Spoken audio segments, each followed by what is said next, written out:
कभी ऐसा महसूस हुआ है कि जिंदगी का बोझ कुछ ज्यादा ही भारी हो गया है? पुराने रिश्ते, बीते हुए पल या खुद से की गई उम्मीदें जिन्हें छोड़ पाना मुश्किल ही नहीं, असंभव सा लगता है? तो फिर शायद ये किताब द आर्ट ऑफ लेटिंग गो आपके लिए ही लिखी गई है, क्योंकि हम सभी अपनी जिंदगी में कुछ ऐसा ढोते हैं जो हमें आगे बढ़ने नहीं देता।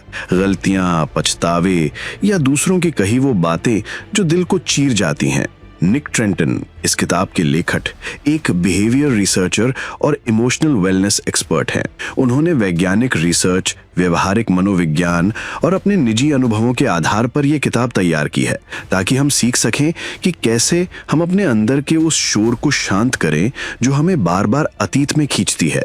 ये किताब हमें सिखाती है कि लेटिंग गो का मतलब हार मानना नहीं होता, बल्कि ये एक कला है खुद से जुड़ने की, खुद को माफ करने की और उस शांति को गले लगाने की जो हमारी अंतर ही कहीं दबी होती है।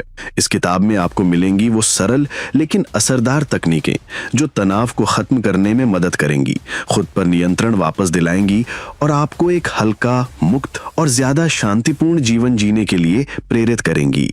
तो अगर आप भी चाहते हैं कि अब समय आ गया है बीते हुए को जाने देने का, खुद को दोबारा खोजने का और एक नए सिरे से जीवन शुरू करने का, तो आइए इस यात्रा की शुरुआत करें द आर्ट ऑफ लेटिंग गो के साथ।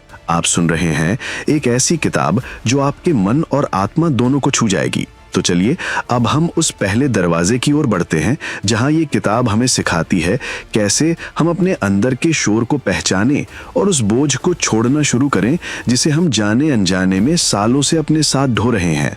चलिए अब अध्याय 1 की ओर बढ़ते हैं। अध्याय 1, आइडेंटिफाई द ट्रिगर्स। ट्रिगर यानी उत्तेजक घटनाओं या भावनाओं को पहचानना जो हमारे मानसिक और भावनात्मक संतुलन को प्रभावित करती हैं। इन ट्रिगर्स को समझने से हम अपने जीवन में हो रहे नकारात्मक प्रभावों से निपट सकते हैं और धीरे धीरे उन पर नियंत्रण पा सकते हैं। ट्रिगर्स क्या होते हैं? ट्रिगर्स वो चीजें या घटनाएं होती हैं जो किसी गहरे पुराने अनुभव को फिर से सक्रिय कर देती हैं। ये अनुभव किसी पुराने दर्द, डर या सुरक्षा से जुड़े हो सकते हैं। जब ऐसा होता है तो हम उस पुराने अनुभव को फिर से महसूस करते हैं, भले ही वो स्थिति अब बदल चुकी हो। ये जो पुरानी बातें हैं वही असल में हमारे ट्रिगर्स होती हैं। ये हमेशा हमारे साथ नहीं होते, लेकिन जैसे ही हम किसी स्थिति में होते हैं जो उन्हें फिर से सक्रिय करती है, हम फिर से उसी अवस्था में पहुंच जाते हैं, जैसे कि क्रोध, घबराहट, चिंता या दुख। निक ट्रेंटन क्या कहते हैं? निक ट्रेंटन कहते हैं कि हम अपने जीवन में कई बार इन ट्रिगर्स को बिना पहचान के जीते रहते हैं, और जब हम इन ट्रिगर्स को पहचानने में नाकाम रहते हैं तो हम खुद को उन भावनाओं से जकड़ लेते हैं। ये रिएक्शन हमारे पूरे जीवन को प्रभावित करता है और हम बार बार उसी जाल में फंसे रहते हैं।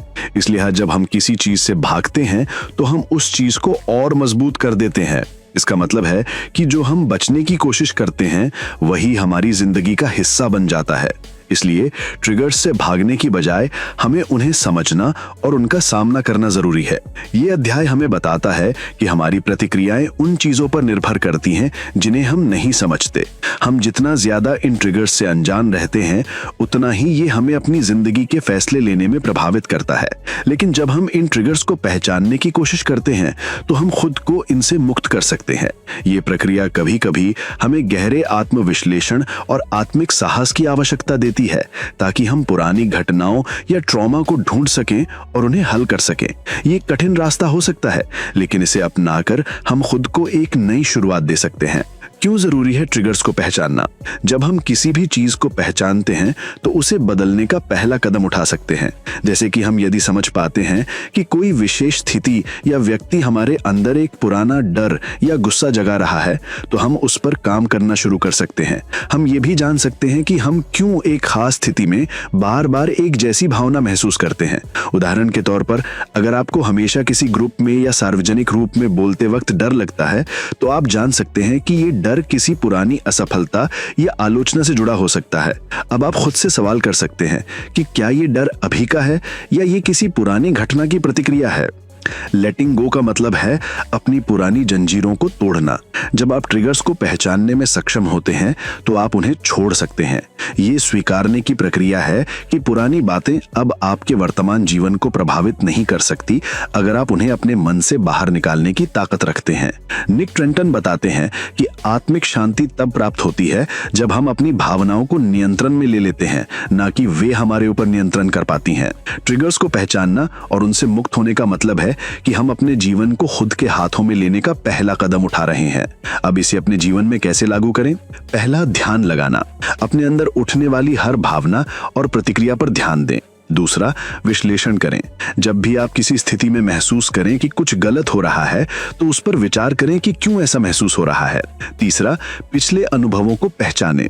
पुराने दर्द, घाव या असुरक्षाओं को पहचानें।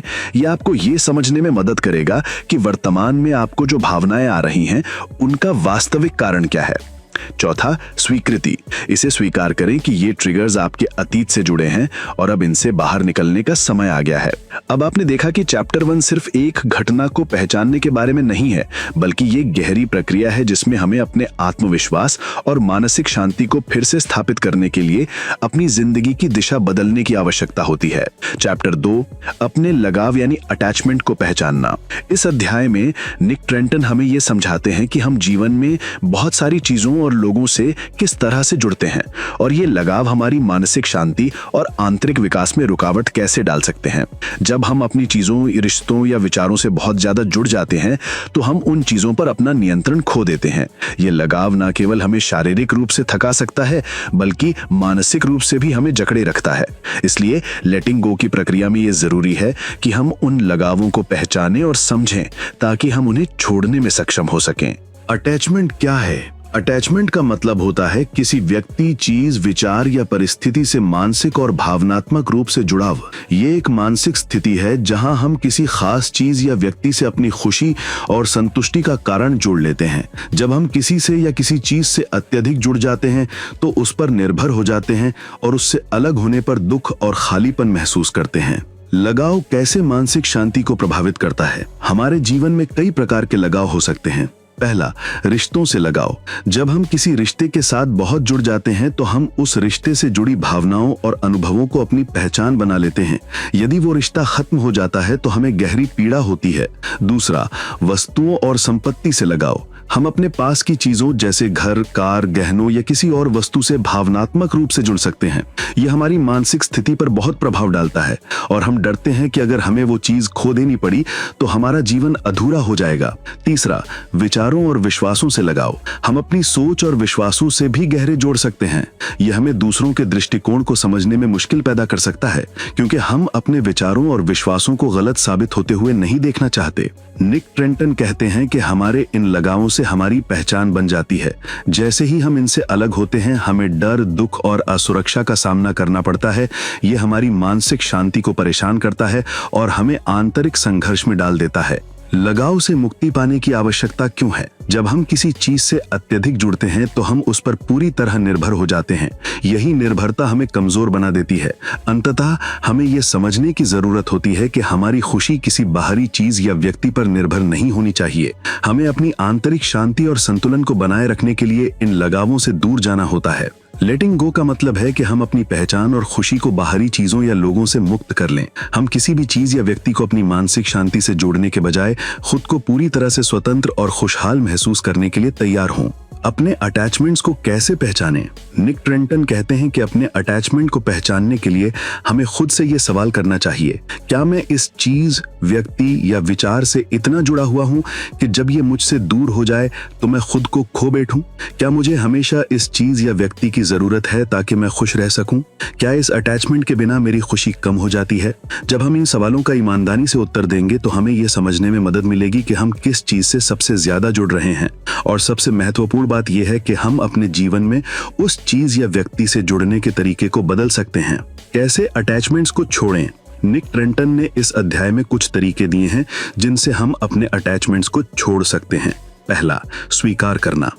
सबसे पहले हमें ये स्वीकार करना होता है कि हम किसी चीज से जुड़ चुके हैं और इस जुड़ाव से हमें मानसिक नुकसान हो सकता है। हमें ये महसूस करना होगा कि ये चीज या व्यक्ति हमारी जिंदगी का हिस्सा हो सकता है, लेकिन वो हमारी खुशी का एकमात्र स्रोत नहीं है। दूसरा, मनोवैज्ञानिक दूरी बनाए रखें। जब हम किसी से बहुत जुड़ जाते हैं तो हमें अपनी मानसिक और भावनात्मक दूरी बनाए रखने की आवश्यकता होती है। इसका मतलब ये नहीं है कि हम किसी से प्यार करना बंद कर दें, बल्कि ये है कि हम अपनी खुशी और संतुलन को अपने अंदर से प्राप्त करें, न कि बाहर से। तीसरा, आध्यात्मिक दृष्टिकोण। हमें ये समझने की आवश्यकता है कि ये दुनिया एक अस्थायी जगह है और जो कुछ भी हमारे पास है वो एक दिन बदल सकता है। हमारे जीवन का उद्देश्य स्थिरता नहीं, बल्कि परिवर्तन और विकास होना चाहिए। क्या इससे जीवन में बदलाव आएगा? जब हम अपने अटैचमेंट से मुक्त होते हैं तो हम अपनी आंतरिक शक्ति को महसूस करते हैं। हम न केवल अपने जीवन में मानसिक शांति पा सकते हैं, बल्कि हम अधिक स्वतंत्र और खुशहाल महसूस कर सकते हैं।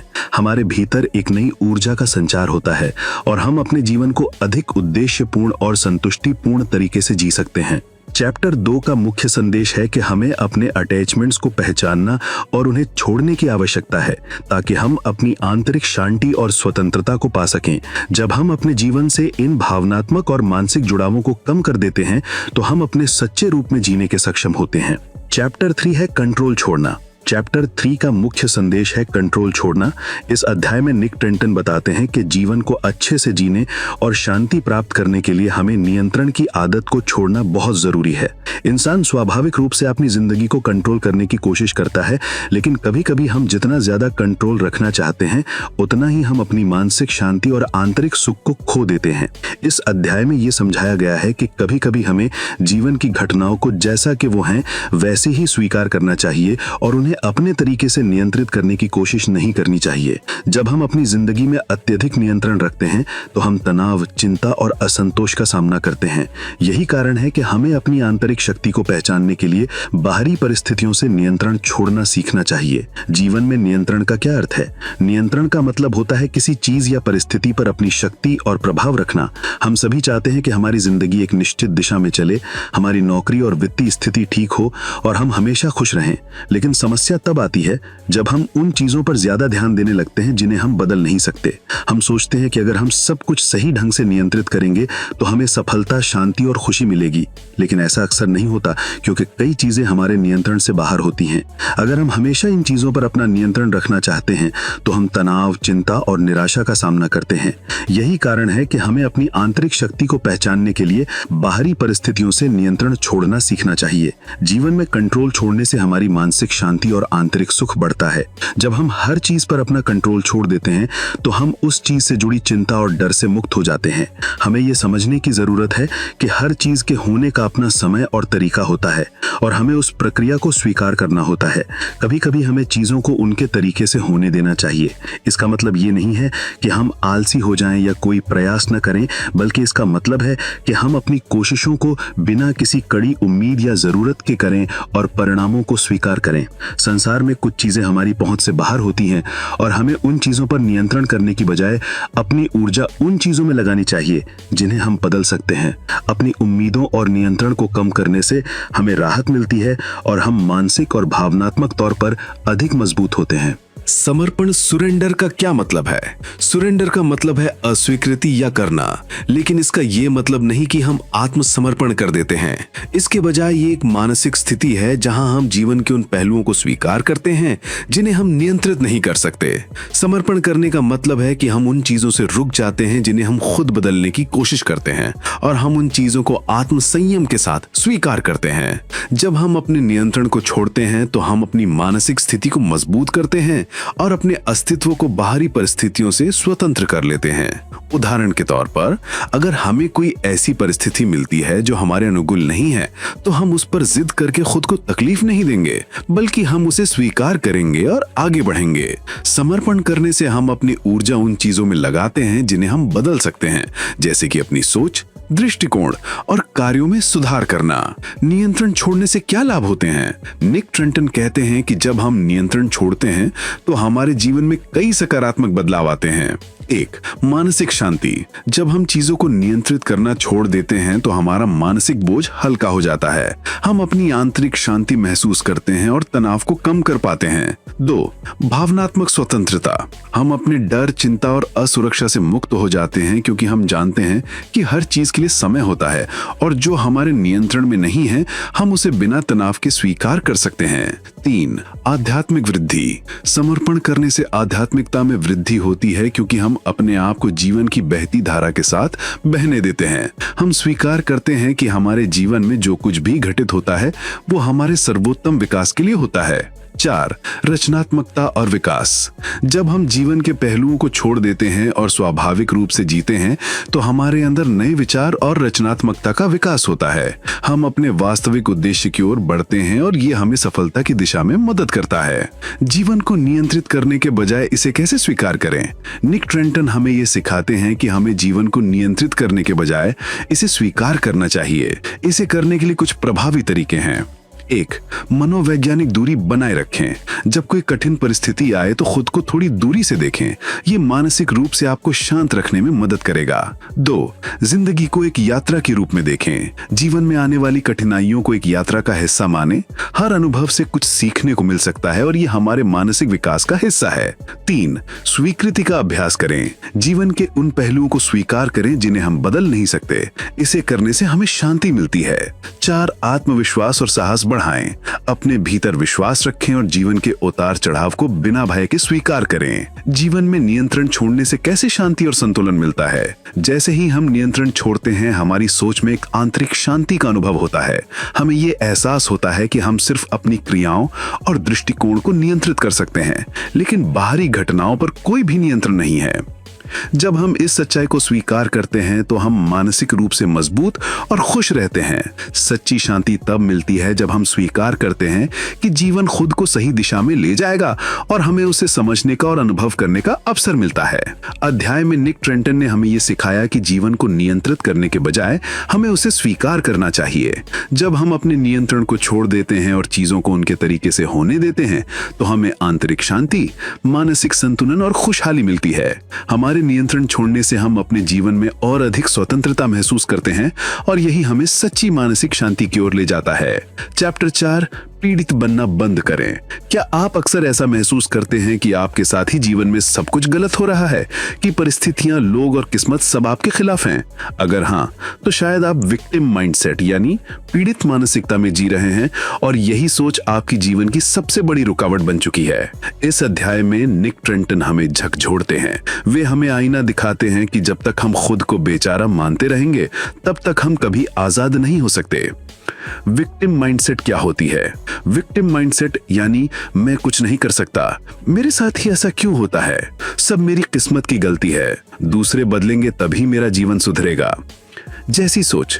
इस सोच में व्यक्ति अपने दुखों की जिम्मेदारी दूसरों पर डालता है और खुद को हमेशा एक मजबूर स्थिति में देखता है।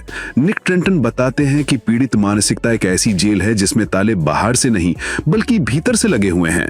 हम ही हैं जो खुद को कमजोर मानते हैं और हालात को खुद पर हावी होने देते हैं।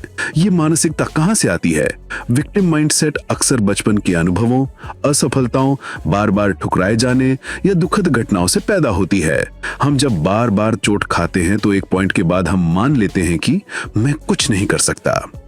ये मानसिकता धीरे धीरे हमारे अंदर घर बना लेती है। हमें लगता है कि दुनिया गलत है, लोग गलत हैं और हम सिर्फ एक दुखी कैरेक्टर हैं। इसके लक्षण क्या हैं? बार बार दूसरों को दोष देना, अपने जीवन को नियंत्रित करने में असहाय महसूस करना, बार बार कहना मेरे साथ ही ऐसा क्यों होता है, असफलता का डर और कोई भी रिस्क लेने से बचना, बदलाव से घबराना और हमेशा पुरानी तकलीफों को याद करते रहना। इसका जीवन पर क्या असर होता है? जब आप विक्टिम माइंडसेट में जीते हैं तो आप खुद को एक्शन लेने से रोकते हैं, आप अवसरों को खो देते हैं, आप अपनी ग्रोथ और सक्सेस से दूर हो जाते हैं और धीरे धीरे आपकी ऊर्जा, आत्मविश्वास और पहचान सब कमजोर हो जाती जाती है। सबसे दुखद बात यह होती है कि आप अपने ही हाथों अपनी जिंदगी को जकड़ लेते हैं। समाधान क्या है? खुद को पीड़ित से विजेता में बदलना। निक ट्रेंटन कहते हैं, जिम्मेदारी स्वतंत्रता है। जैसे ही आप ये मान लेते हैं कि मेरी जिंदगी की जिम्मेदारी मेरी है, उसी पल आप मुक्त हो जाते हैं। अब क्या करना है? 1. ओनरशिप लो। कोई कुछ भी कहे, कोई कुछ भी करे, आप अपनी भावनाओं और फैसलों के मालिक हैं। जो बीत गया उसे दोष देने के बजाय अब आप क्या कर सकते हैं, इसी पर फोकस करो। 2. स्टोरी बदलो। हर बार जब आप सोचो मेरे साथ ही क्यों, तब उसे बदल दो। मेरे पास खुद को बदलने का मौका है, मैं जिम्मेदारी लेता हूं। आपको अपनी कहानी का हीरो बनना होगा, ना कि साइड कैरेक्टर। 3. पावर वापस लो। जब हम दूसरों को दोष देते हैं तो हम अपनी ताकत उन्हें दे देते हैं, लेकिन जब हम जिम्मेदारी लेते हैं, ताकत वापस हमारे हाथ में आती है। 4. अपने पुराने घावों को पहचानो और उन्हें हील करो। जरूरत हो तो किसी भरोसेमंद इंसान से बात करो, जर्नलिंग करो या मेडिटेशन से अपने मन को साफ करो। एक नई सोच अपनाओ, मैं एक शिकार नहीं हूं, I am the creator of my life. हर सुबह खुद से कहो, मैं पीड़ित नहीं हूं, मैं अपनी कहानी का निर्माता हूं। मुझे जो मिला है मैं उससे बेहतर बना सकता हूं। विक्टिम माइंडसेट इंसान को कमजोर, निर्बल और थका हुआ बनाती है।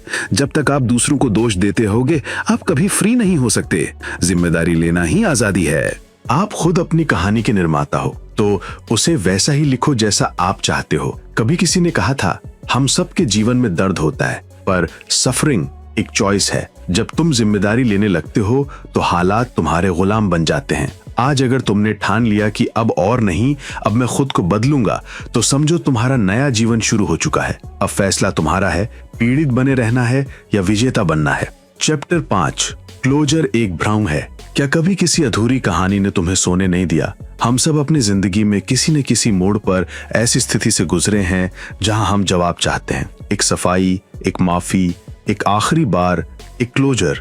लेकिन निक ट्रेंटन कहते हैं कि क्लोजर जैसा कुछ होता ही नहीं है। हम इंसान हमेशा उस कहानी का अंत खुद तय करना चाहते हैं जिसमें हम टूटे थे। हम चाहते हैं कि जिसने दर्द दिया वही आकर मरहम लगाए, पर सच्चाई ये है कि जिनसे हमें क्लोजर चाहिए होता है, अक्सर वही लोग हमें कभी नहीं समझते। क्लोजर की असलियत क्या है? लेखक कहते हैं कि क्लोजर कोई कॉन्वर्सेशन नहीं है, कोई फाइनल मैसेज नहीं है, बल्कि एक भीतर का निर्णय है कि अब मैं खुद को और तकलीफ नहीं दूंगा, अब मैं अपने सवालों के जवाब खुद नहीं ढूंढूंगा। Closure isn't something you get from someone else. It's something you give to yourself. जब हम क्लोजर की तलाश में होते हैं, तब हम एक तरह से अपने हीलिंग को टाल रहे होते हैं। हम सोचते हैं कि जब वो माफी मांगेगा तब मैं आगे बढ़ूंगा, जब वो सच्चाई बताएगी तब मेरा दुख कम होगा। लेकिन ये उम्मीदें हमें बार बार उसी तकलीफ की तरफ खींचती हैं। क्लोजर की तलाश में हम क्या खोते हैं? पहला, इनर पीस, क्योंकि हम कॉन्स्टेंटली किसी और से वैलिडेशन चाहते हैं। सेल्फ वर्थ, क्योंकि हम अपने इमोशंस को दूसरों की मर्जी से जोड़ देते हैं। प्रेजेंट मोमेंट, क्योंकि हम बार बार पास्ट को दोहराते हैं। निक ट्रेंटन कहते हैं, we don't release our pain, we repeat it. तो समाधान क्या है? पहला है, खुद को खुद क्लोजर देना सीखो। अपने आप से कहो, मुझे अब कोई जवाब नहीं चाहिए, मुझे अब खुद को समझना है, किसी और को नहीं। दूसरा, इस सच्चाई को स्वीकार करो, कुछ लोग एक्सप्लेनेशन नहीं देंगे और यही एक्सप्लेनेशन है, उनकी खामोशी ही उनका जवाब है। तीसरा, हीलिंग को अपना लक्ष्य बनाओ, क्लोजर को नहीं।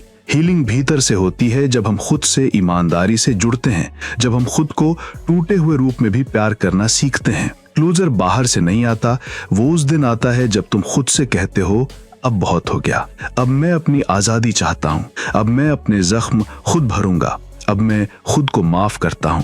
हर अधूरी कहानी को मुकम्मल अंत नहीं मिलता। कुछ कहानियां अधूरी ही सही होती हैं, क्योंकि उनकी अधूरापन ही हमें सिखाता है कि जिंदगी में हर जवाब जरूरी नहीं होता। कभी कभी चुप रह जाना ही सबसे बड़ा जवाब होता है। और उस दिन जब तुम चुप होकर मुस्कुराओगे, समझ लेना तुम्हें क्लोजर मिल गया है। चैप्टर 6, माफ करना कोई एहसान नहीं, एक नजरियत है। क्या माफ करना उन्हें आजाद करता है या खुद को? हम में से कई लोग सोचते हैं कि माफ करना किसी पर रहम करना जैसा है, जैसे हम किसी नेगेटिव इंसान को छूट दे रहे हैं। लेकिन निक ट्रेंटन इस सोच को बदलते हैं। वो कहते हैं कि माफ करना दूसरों के लिए नहीं, खुद के लिए होता है। क्योंकि जब तुम किसी के लिए गुस्सा और दर्द लेकर चलते हो, तो असल में तुम खुद ही उस बोझ के नीचे दबे जा रहे होते हो। माफ करने का मतलब क्या नहीं है, ये नहीं कहता कि जो हुआ वो ठीक था। ये नहीं कहता कि जिसने तुम्हें चोट दी वो सही था। ये नहीं कहता कि वो इंसान दोबारा तुम्हारी जिंदगी में जगह पाए। माफ करने का मतलब सिर्फ इतना है कि अब मैं तुम्हारे कारण खुद को दुख नहीं दूंगा। निक ट्रेंटन बताते हैं कि जब तक हम किसी को माफ नहीं करते तब तक हम इमोशनली उसी पल में फंसे रहते हैं जहां हमें चोट मिली थी। हम आगे बढ़ने की कोशिश करते हैं लेकिन हमारा दिल पीछे खींचता रहता है। दूसरे को माफ करना इसलिए जरूरी है ताकि तुम खुद को आजाद कर सको, क्योंकि हर बार जब तुम उस तकलीफ को याद करते हो तो तुम खुद को फिर से उसी आग में झोंक देते हो। कैसे माफ करें जब दिल नहीं मानता? पहला तरीका है सच्चाई को स्वीकार करो कि हाँ, मेरे साथ गलत हुआ, हाँ, मैं टूट गया था। जब तुम ये मान लेते हो तब हीलिंग शुरू होती है। दूसरा, खुद से पूछो, क्या ये गुस्सा मेरे किसी काम का है? अगर जवाब नहीं है तो छोड़ दो। तीसरा, माफी को एक बार की क्रिया मत समझो। माफ करना एक प्रक्रिया है जो धीरे धीरे होती है। हर दिन थोड़ा थोड़ा करके तुम उस बोझ को उतारना सीखते हो। खुद को भी माफ करना जरूरी है। हम सिर्फ दूसरों से नहीं, खुद से भी नाराज रहते हैं। मैंने ऐसा क्यों होने दिया? मैं इतना कमजोर क्यों था? क्यों मैंने खुद को इतना टूटने दिया? निक कहते हैं, अपने आप से वो बातें कहो जो तुम अपने सबसे करीबी दोस्त से कहोगे। क्या तुम अपने दोस्त को उसकी गलतियों के लिए ताने मारते रहते हो? नहीं ना, तो फिर खुद को सजा क्यों दे रहे हो? माफ करना कोई ऑप्शन नहीं, ये तुम्हारी मेंटल और इमोशनल फ्रीडम के लिए जरूरी है। तुम तभी आगे बढ़ सकते हो जब तुम उस पुराने दर्द से खुद को आजाद कर दो। माफ करना एक तोहफा है, लेकिन किसी और को नहीं, खुद को। क्योंकि जब तुम माफ करते हो तो तुम अपने जख्मों को ये कह रहे होते हो कि अब मैं तुम्हें और नहीं कुरेदूंगा, अब मैं तुम्हें भरने दूंगा। याद रखना, ताकतवर वो नहीं जो जवाब दे, बल्कि वो है जो माफ करके आगे बढ़ जाए। और अगर तुम ये कर सको तो यकीन मानो तुम वाकई आजाद हो चुके हो। चैप्टर 7, अपने विचारों के मालिक बनो, ना कि गुलाम। कभी ऐसा लगा है कि तुम्हारे दिमाग में एक आवाज लगातार बोलती जा रही है और वो अक्सर नेगेटिव होती है? निक ट्रेंटन कहते हैं कि हमारे विचार हमारी सबसे बड़ी ताकत भी हो सकते हैं और सबसे बड़ी कैद भी। और सबसे खतरनाक बात यह है कि अगर तुम अपने विचारों को कंट्रोल नहीं करोगे तो वो तुम्हें कंट्रोल कर लेंगे। हमेशा सोचते रहना ये कोई सुपर पावर नहीं है। कई लोग सोचते हैं कि मैं बहुत सोचता हूं, इसका मतलब मैं समझदार हूं। लेकिन निक समझाते हैं कि ज्यादा सोच या ओवर थिंकिंग अक्सर चिंता, डर और आत्मसंदेह को जन्म देता है। Over thinking is like sitting in a rocking chair. It gives you something to do but it gets you nowhere. तुम्हारे विचारों की 3 कैटेगरी होती हैं। पहली, सच में मददगार विचार जो तुम्हें आगे बढ़ाते हैं। दूसरे, तथ्य जैसे विचार जो केवल सूचनाएं होते हैं। और तीसरे, भावनात्मक झूठ जो तुम्हें रोकते हैं, डराते हैं और तुम्हारे अंदर शक भरते हैं। निक कहते हैं, हमें यह पहचानना आना चाहिए कि कौन सा विचार वाकई सच्चा है और कौन सिर्फ दिमाग का डर है। कैसे बने अपने विचारों के मालिक? नंबर 1, सोच को पहचानो। जब कोई नकारात्मक सोच आए तो रुक जाओ और खुद से पूछो, क्या ये सच है या सिर्फ मेरा डर बोल रहा है? नंबर 2, नाम दो। उस सोच को, अपने विचारों को नाम दो, जैसे डर, जलन, संदेह। जब तुम सोच को पहचान लेते हो तो वो तुम्हें कंट्रोल नहीं कर पाता। नंबर 3, फिल्टर लगाओ। हर इनकमिंग थॉट को बिना छाने मत मानो। फिल्टर लगाओ कि क्या ये सोच मेरी ग्रोथ में मदद कर रही है। नंबर 4, माइंडफुलनेस और मेडिटेशन। ये कोई ट्रेंड नहीं है, ये वो हथियार है जिससे तुम अपने विचारों को शांत कर सकते हो। तुम्हारे विचार तुम्हारी जिंदगी का नक्शा। निक कहते हैं कि जैसे विचार होंगे वैसे ही तुम्हारी दुनिया बनेगी। अगर तुम बार बार खुद को हारता हुआ सोचते हो तो तुम्हारा सबकॉन्शियस माइंड उसे सच बना देगा। लेकिन अगर तुम खुद को स्ट्रांग, केपेबल और शांत महसूस करते हो तो वही एनर्जी तुम्हारी लाइफ में भी आएगी। तुम वो नहीं हो जो तुम्हारे मन में आता है, तुम वो हो जिसे तुम चुनते हो। हर सोच एक दरवाजा है, कोई तुम्हें अंधेरे में ले जाता है, कोई रोशनी की तरफ। अब वक्त है अपने दिमाग के मालिक बनने का, क्योंकि जब तुम सोच को कंट्रोल करना सीख जाते हो तो तुम अपनी जिंदगी को दिशा देना भी सीख जाते हो। याद रखना, सोचो जरूर, मगर सिर्फ वो जो तुम्हें आजाद करे, बाकी को जाने दो। चैप्टर 8, नियंत्रण छोड़ना। क्या तुम सच में सब कुछ नियंत्रित कर सकते हो? हम अक्सर सोचते हैं कि अगर हम सब कुछ नियंत्रित कर लें तो हमारी जिंदगी बेहतर हो जाएगी, लेकिन निक ट्रेंटन कहते हैं कि यही सोच हमारे तनाव और चिंता की जड़ है। नियंत्रण की इच्छा हमें वर्तमान से काट देती है और हमें एक ऐसी दुनिया में ले जाती है जो हमारी कल्पना में ही मौजूद है। नियंत्रण की आवश्यकता क्यों महसूस होती है? नंबर 1, भय से बचने के लिए। हम अनिश्चितता से डरते हैं और सोचते हैं कि नियंत्रण से हम असफलता या दर्द से बच सकते हैं। नंबर 2, सुरक्षा की भावना के लिए। नियंत्रण हमें एक झूठी सुरक्षा की भावना देता है, जिससे हम सोचते हैं कि हम अप्रत्याशित घटनाओं से सुरक्षित हैं। नंबर 3, परिणामों को सुनिश्चित करने के लिए। हम मानते हैं कि अगर हम सब कुछ नियंत्रित करेंगे तो हम वांछित परिणाम प्राप्त कर सकते हैं। नियंत्रण छोड़ने के लाभ क्या हैं? नंबर 1, शांति और संतुलन। जब हम स्वीकार करते हैं कि हम सब कुछ नियंत्रित नहीं कर सकते, तो हम मानसिक रूप से अधिक शांत और संतुलित महसूस करते हैं। नंबर 2, बेहतर संबंध। दूसरों को उनकी स्वतंत्रता देने से हमारे संबंधों में विश्वास और समझ बढ़ती है। नंबर 3, स्वस्थ मानसिकता। नियंत्रण छोड़ने से हम वर्तमान में जीना सीखते हैं और भविष्य की चिंता कम होती है। कैसे छोड़ें नियंत्रण की आवश्यकता? नंबर 1, स्वीकार करें कि सब कुछ आपके नियंत्रण में नहीं है। जीवन में कई चीजें ऐसी होती हैं जिन पर हमारा कोई नियंत्रण नहीं होता। उन्हें स्वीकार करना ही पहला कदम है। ध्यान और माइंडफुलनेस का अभ्यास करें। वर्तमान क्षण में रहना और उसे पूरी तरह से अनुभव करना नियंत्रण छोड़ने में मदद करता है। नंबर 3, विश्वास विकसित करें। विश्वास रखें कि चीजें अपने आप सही दिशा में जाएंगी, भले ही आप उन्हें नियंत्रित ना करें। जब तुम नियंत्रण छोड़ते हो, तब तुम वास्तव में आजाद होते हो, क्योंकि जीवन का सौंदर्य अनिश्चितता में ही छिपा है, और जब तुम इसे अपनाते हो, तब तुम वास्तव में जीना शुरू करते हो। तो दोस्तों, ये थी द आर्ट ऑफ लेटिंग गो किताब के 8 अध्याय, गहराई भरे, जिन्होंने हमें सिखाया कि जीवन में आगे बढ़ने के लिए सबसे पहले हमें अपने अंदर जमी हुई पकड़ को छोड़ना होगा। हमने सीखा कि खुद को माफ करना कितना जरूरी है, पुराने रिश्तों से बाहर निकलना क्यों जरूरी होता है, और कैसे हम अपनी ही सोच के कैदी बन जाते हैं। लेकिन अब समय है आजादी का, अपने अंदर के बोझ, अफसोस और नकारात्मकता से खुद को मुक्त करने का, क्योंकि जब हम छोड़ना सीख जाते हैं तभी जीना शुरू करते हैं। अगर ये यात्रा आपके दिल को छू गई हो तो जरूर सब्सक्राइब करें, क्योंकि यहाँ हर किताब, हर शब्द आपको खुद से मिलाने के लिए होता है। और हाँ, इस वीडियो को शेयर करें ताकि किसी और की जिंदगी में भी हल्कापन और रोशनी आ सके। मिलते हैं एक नई किताब, एक नए सफर में। तब तक खुद से प्यार कीजिए और खुद को आजाद कीजिए। धन्यवाद।